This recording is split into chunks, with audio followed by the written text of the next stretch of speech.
Good morning, everyone. It's Facebook question of the week time, and this week's question comes from Ses Guerra, who's a very good friend of mine online and off. He's a cyclist, so he and I have actually ridden together a couple of times, at least a couple of times.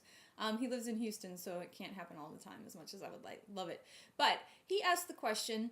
So I've been around quite a few CEOs over the last week. I've observed Ginny in her role as CEO of Arment Dietrich over the past couple of years, and I appreciate her leadership, creativity, and pursuit of excellence. Thank you, Sess. I didn't even pay him to say that.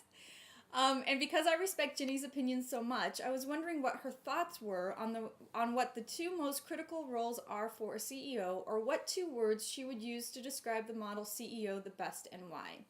So this is actually a really tough question for me to answer because I've only worked for one CEO in my career. At Fleischmann, I worked for a general manager, but not the CEO. And at Rand Kaiser, I worked for Steve Rice. So it's really tough for me to answer this.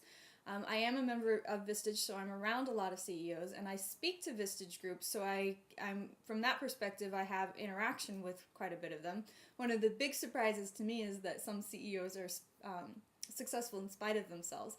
And I also think there's a difference between entrepreneur CEOs and professional CEOs. So the person who's built the company from the ground up and the person who's been brought in to run the company. So I think if you wanted to split those two, you could. But I think that in thinking about this over the last couple of weeks, I think there's two qualities that every CEO, no matter if they're an entrepreneur or professional, have. And that's the ability to lead people and the ability to set vision. So if you're able to lead people toward a vision and describe the vision so real that people get excited and rally around it, I think those are probably the two most important qualities that a CEO needs to have.